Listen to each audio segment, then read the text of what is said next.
Bismillahirrahmanirrahim. Alhamdulillahirrahmanirrahim. Wassalatu wassalamu ya muslimul alihi wassabihi. Assalamualaikum warahmatullahi wabarakatuh. Terima kasih. Pertama sekali kita kena bersyukur sekarang dan selama-lamanya kepada Allah SWT dengan limpah kurnianya kita ada kat sini.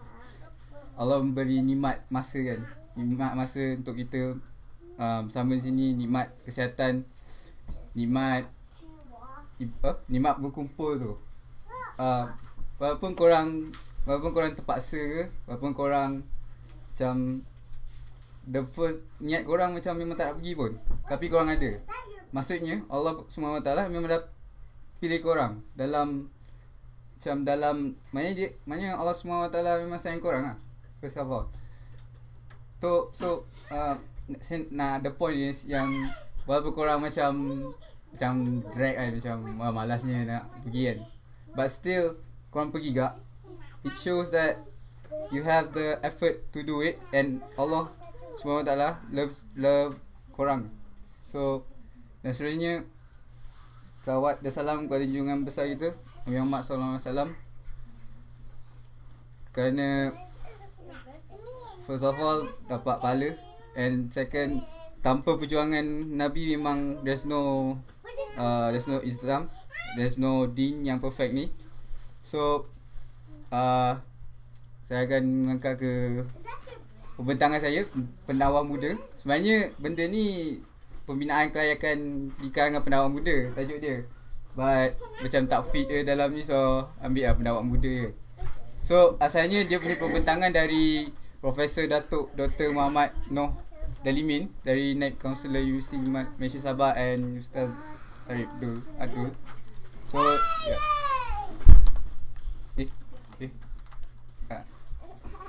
So pemuda memang from the nature of Islam memang akan menjadi pasak atau anchor and penggerak dakwah zaman Rasulullah SAW dari sejak dulu lagi. Sebab apa? Sebab memang a nature of any bangsa, race, dia akan bergantung kepada young talents, the young workforce of that race untuk teruskan survival dia. So basically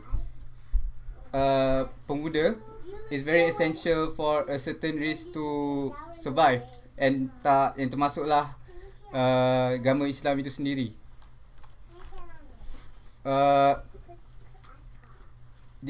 Benda ni dah ada lama dalam Quran dah. Firman Allah SWT dalam surah Al-Kahfi, kita selalu baca, insyaAllah lah, kita baca hari Jumaat. Kami kisahkan kepadamu Muhammad cerita ini dengan benar, sebenarnya mereka adalah pemuda yang beriman kepada Tuhan mereka, dan kami tambah pula untuk mereka petunjuk.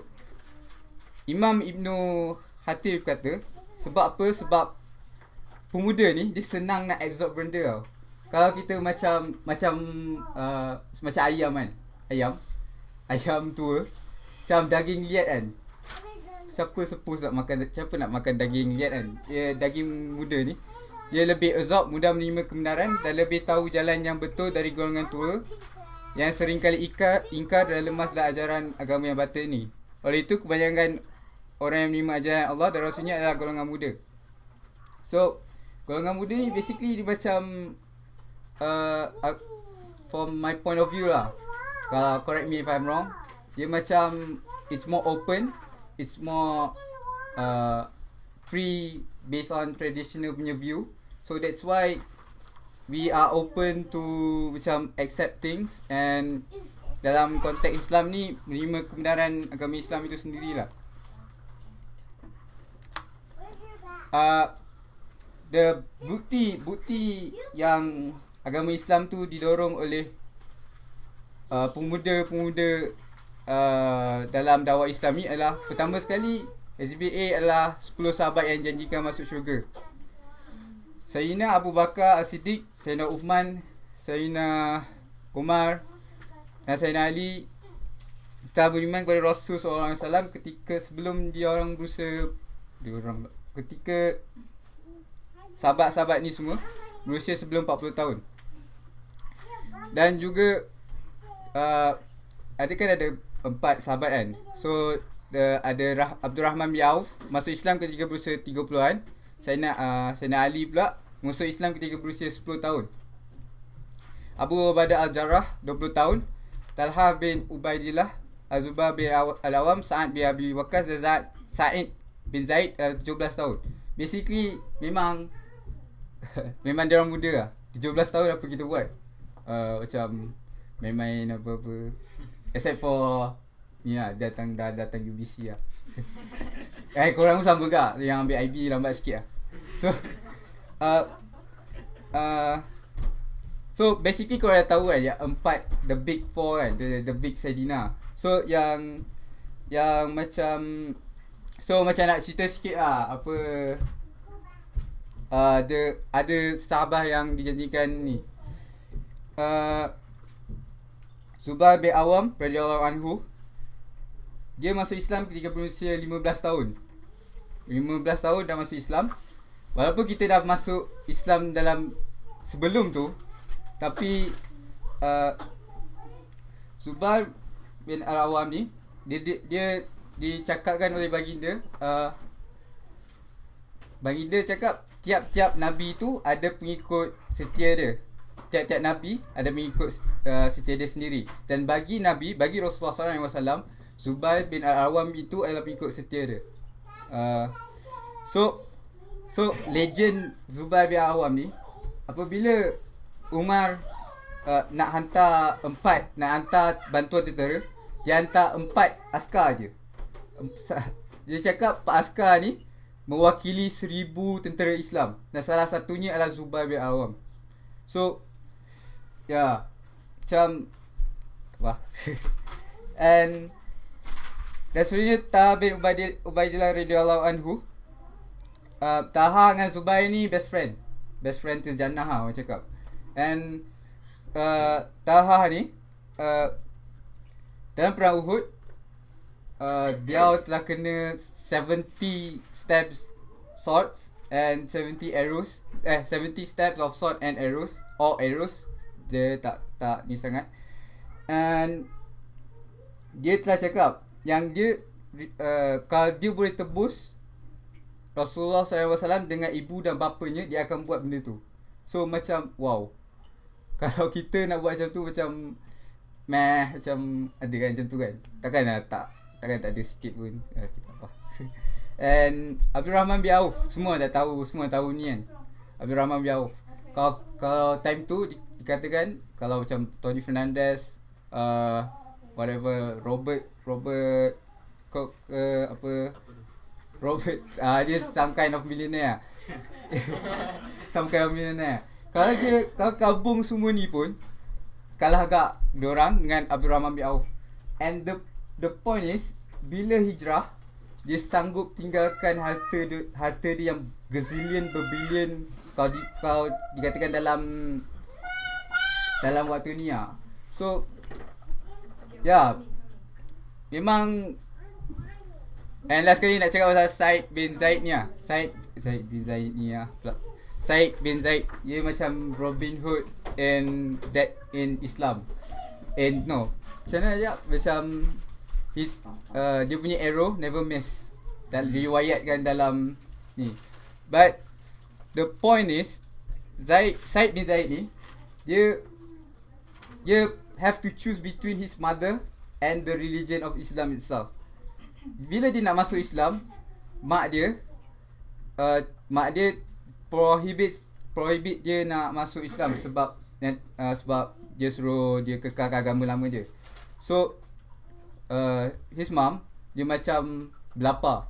So apa dia buat, dia tak kisah pasal mak dia. Dia cakap walaupun mak dia ada 1000 nyawa pun, and every nyawa tu dicabut like suffer like one by one, dia tetap takkan tukar agamanya. So kalau dikatakan memang walaupun dia pun muda, dia macam keluli besi, cannot be destroyed by anything, by laser ke apa, dikomparekan iman dia orang lah. So macam wow, tu je lah nak share saja. Dan ada lagi exhibit B. The 7 sahabat yang paling banyak meriwayatkan hadis semua adalah pemuda-pemuda. Abu Hurairah meriwayatkan 5,324 hadis berumur 27 tahun ketika baginda wafat. Abdullah bin Umar meriwayatkan 2,630 hadis berusia 21 tahun. Aisyah 2,210 hadis berusia 18 tahun. So basically all of these sahabah meriwayatkan banyak hadis ketika berusia awal lagi ya. And ni Abdullah bin tak apa. So kalau compare kita kan, macam satu hadis pun macam susah. So yeah. Ada juga fuqaha dari fatwa di kalangan sahabat. Fuqaha dari fatwa ni macam macam yang tetapkan fatwa tu sendiri lah. Antaranya ialah Abdullah bin Umar, sering ditanya oleh Sayyidina Umar. Muaz bin Jabal, yang telah dihantar oleh Rasulullah SAW ke Yaman jadi mufti. Dan juga orang yang disifatkan oleh Rasulullah SAW sebagai orang yang paling tahu pasal halal dan haram di kalangan umat Islam. Zaid bin Thabit pula digelar oleh Rasulullah SAW sebagai Afra al-Muslimin, orang Islam yang paling tahu tentang kefarduan agama. Masuk Islam ketika berusia 11 tahun. Dan salah seorang sahabat yang menghafaz keseluruhan Al-Quran, dan pernah Rasulullah SAW pernah hantar beliau untuk mempelajari bahasa orang Yahudi untuk belajar kitab-kitab dia orang. Dan dia belajar dalam tempoh 18 hari je. Macam 18 hari sebelum final, dia tak pergi lecture semua. 18 hari sebelum final dia belajar, lepas tu score. Macam tu lah dalam konteks kita lah. So yeah, ni antara contoh dia.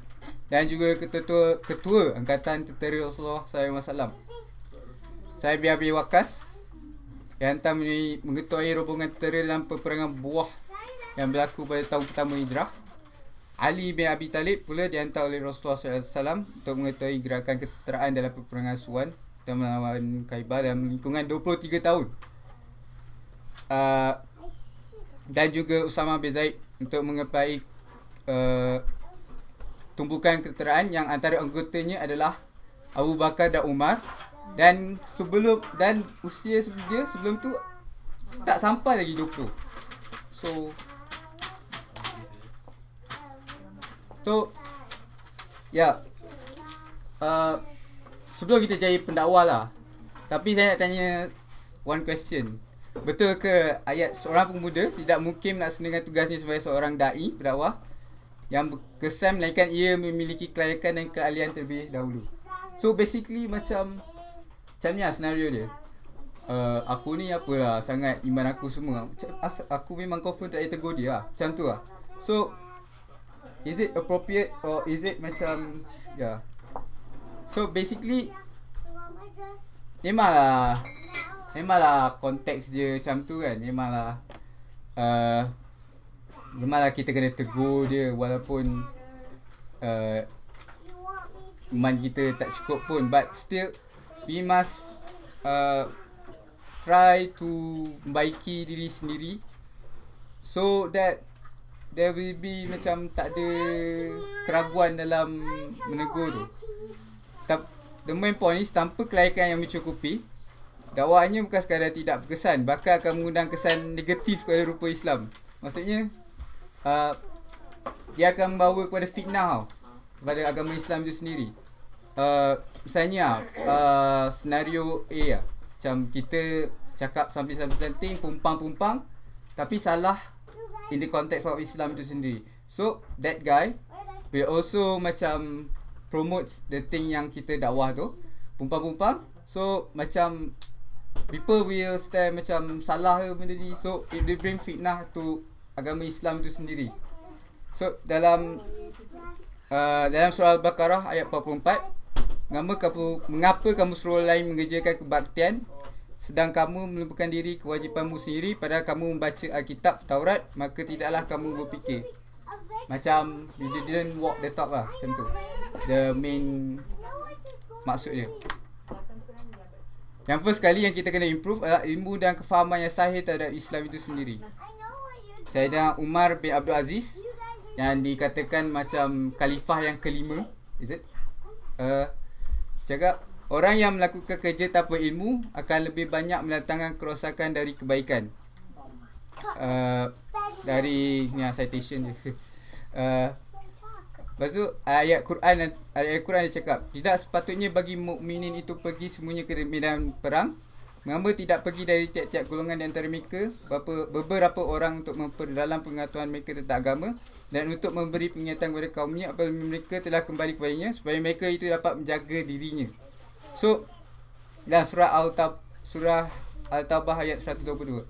So dalam ayat Quran pun ada mention yang first of all kita kena memperdalamkan pengetahuan mereka tentang agama itu sendiri. So apa seorang pemuda tu perlu buat? Seorang pemuda yang ingin terlibat dalam dakwah perlu mengambil kesempatan yang ada ketika di bangku pengajian untuk mengaut sebanyak mana mutiara ilmu itu, even though bentuk ilmu itu syariah atau bukan syariah. So basically ni lah yang kita buat, mengumpul any mutiara ilmu yang ada, yang opportunity yang tu kita grab, so kita boleh belajar. So ilmu yang paling utama diperlukan adalah ilmu yang bawa mereka memahami hakikat agama Islam yang sebenarnya. So ilmu yang paling utama ni basically ilmu yang macam dekatkan lagi kita kepada Allah SWT lah basically. So yeah. Okay. And kita tak boleh lupa ilmu fardu kifayah itu juga, sebab ilmu fardu kifayah itu yang memastikan seorang pemuda itu pakar dalam bidangnya. Dan basically ada 3 perkara yang perlu difahami oleh seorang pemuda sebelum dakwah. First, fahaman yang sahih terhadap sumber Al-Quran dan Sunnah itu sendiri. Kalau basic kita macam terabur, maybe macam susah sikit lah kita nak berdakwah. Bukan tak boleh berdakwah, which means kalau kita berdakwah, takut benda tu macam tak coherent with each other. Macam faham tak? And second is kesedaran yang sempurna terhadap matlamat agama Islam yang akhirnya dijadikan kaedah-kaedah akhlak dalam membentuk kepribadian. So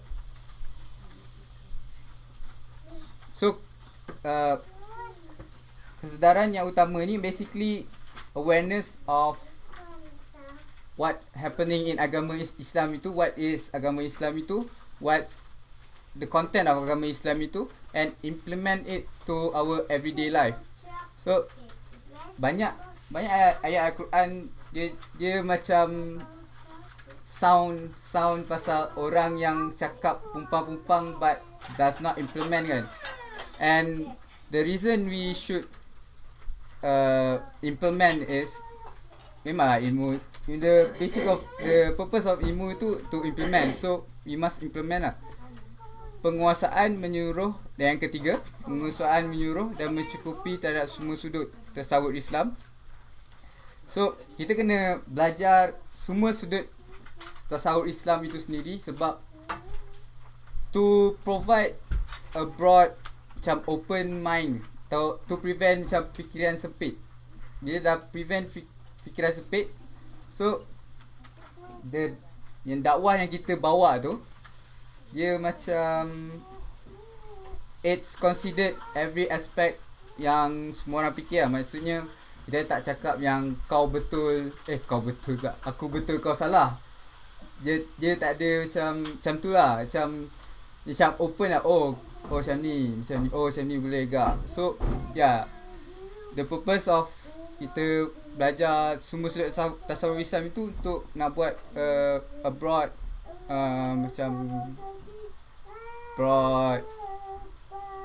dia macam dakwah tu macam continuously going.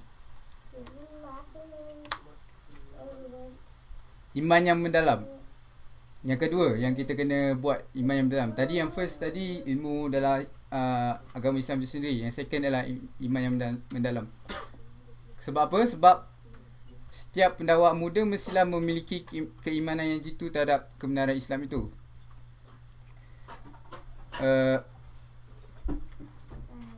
So keyakinan yang jitu ni asalnya dari iman, adalah kerana target dakwah dia untuk mengembalikan makdu. Makdu tu apa? Sasaran dakwah itu sorry. Orang baru. Mengembalikan sasaran dakwah ke arah mengimani dan mengamalkan Islam dari setiap sudut kehidupan. So kita nak jadikan sasaran dakwah tu back to where it's supposed to be, iaitu ke arah mengimani dan mengamalkan Islam dan setiap sudut kehidupan. So ada surah Al-Hajj ayat 11, dan di antara manusia ada orang yang menyembah Allah dengan berada di tepi, maka jika ia memperoleh kebajikan tetaplah ia dalam keadaan itu, dan jika ia ditimpa oleh satu bencana, berbalihlah ia ke belakang, rugilah dia di dunia dan di akhirat. Jadi demikian itu adalah kerugian yang nyata. So banyak orang yang macam ni, macam apabila dia senang, dia ingat Allah SWT, pandai dia ingat Allah SWT. Tapi apabila ditimpa sedikit bencana je, apabila something goes wrong, mulalah dia turn away from Allah SWT, mulalah dia buat benda pelik-pelik dia. So so orang-orang macam ni ditegur dalam Al-Quran, dalam surah Al-Hajj ayat 11. Dakwah yang meyakini kebenaran seruannya akan memati-matian mempertahankannya.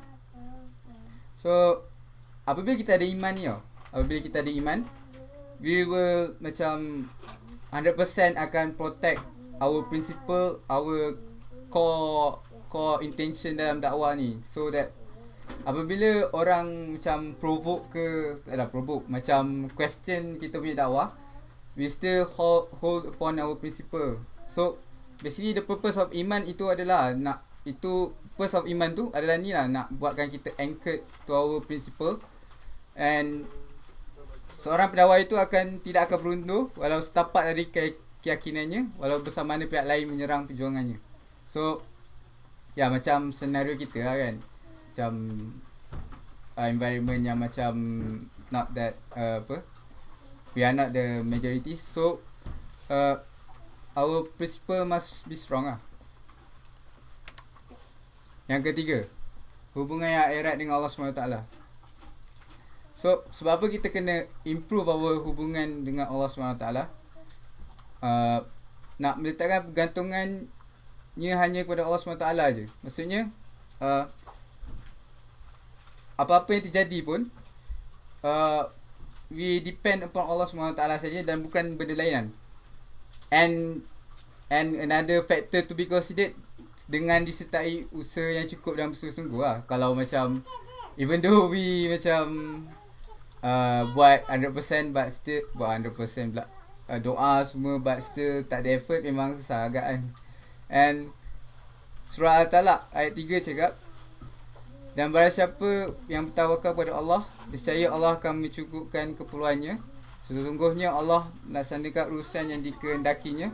Sesungguhnya Allah telah mengadakan ketentuan bagi tiap-tiap sesuatu.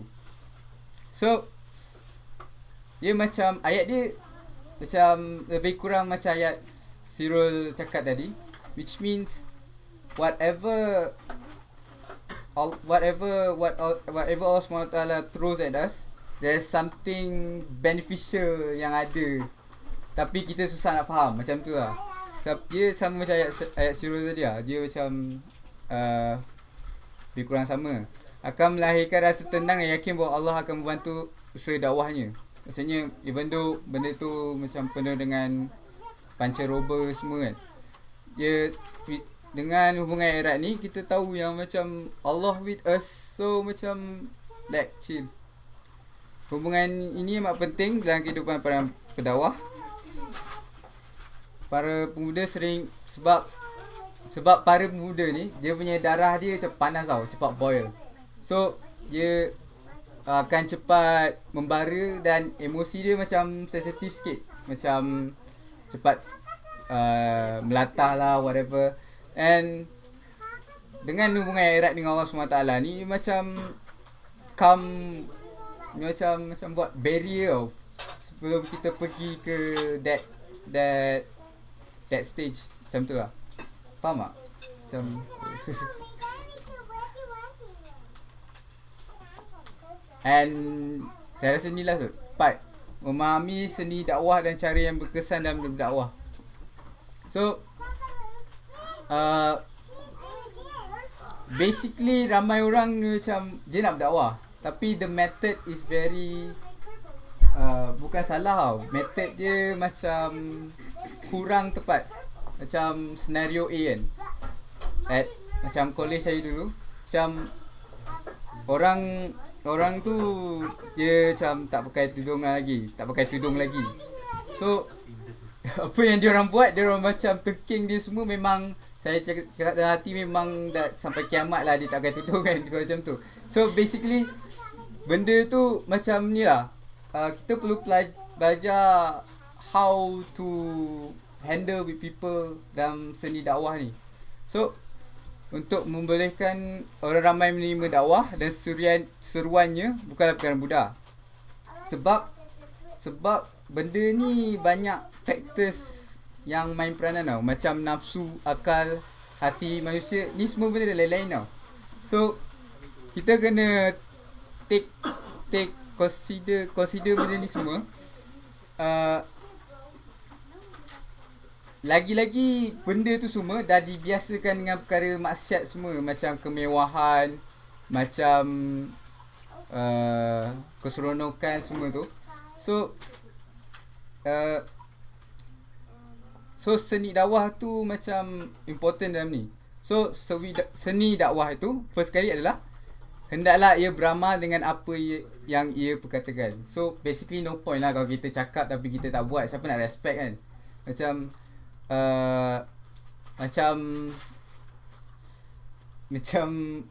janji-janji palsu kan. Macam asal kau cakap aku benda ni tapi kau tak buat. So kita nak jawab apa? So macam the dakwah stops there. Yang kedua, mengkaji situasi sasaran dakwah itu sendiri, orang atau tempat. So hadis riwayat Muslim dari Abdullah bin Mas'ud radhiyallahu anhu, tidaklah engkau berbicara dengan satu kaum mengenai perkara-perkara yang tidak mampu dicapai oleh akal mereka, melainkan ia menjadi fitnah kepada sebahagian dari mereka. So macam kita kena study tempat tu sendiri atau seseorang itu. Macam macam ni lah senario dia. Kau macam saya nak dakwah kepada seseorang ini. So lepas tu saya guna konteks bahasa ana semua. Lepas tu memang tak dapat lah sampai message tu kan. Tapi kalau saya guna ayat macam rock sikit lah, macam Syam Kazi kan. Dia guna medium dia. Cara dia berdakwah tu macam interesting. Sampai orang mat rempit pun, mat gitar, mat rock kapak yang koyak jin semua tu, dia boleh faham dakwah dia sendiri lah. Sebab dia study benda tu. Dan dia juga one of them dulu. So cara dia, so ini lah kita nak dalam pemuda dakwah tu sendiri. Walaupun benda tu macam it's too much work and all, but kalau kita nak dakwah, kalau kita dakwah pun tapi tak ada apa-apa, so macam tak ada dakwah kan. So tu lah the lesson dia macam tu lah. 3, para pendakwah juga perlu mengetahui fiqh keutamaan dalam dakwah. Ia sepatutnya mendahului mana yang lebih utama dari lainnya. Ia juga mesti tahu bila masa yang sesuai untuk melaksanakan tugasnya. So basically benda tu, kalau kita nak dakwah, kita dakwah with something that benda yang dia boleh pick up, with something small. Macam kalau kita nak dakwah orang yang macam orang yang bukan Islam kan. Lepas tu kita cakap pasal jihad tiba-tiba. So macam what? Macam orang tu macam you're right. Macam orang fikir Islam ni macam terrorism and all kan. But it's not. Kita perlu ajar dia tak bukan ajar, cakap kat dia macam Islam is a peaceful religion and all of that, but then it macam sampai ke stage jihad tu baru dia faham benda tu. So sebab itulah dakwah ni dia perlu macam berperingkat-peringkat, macam something small, start with something small.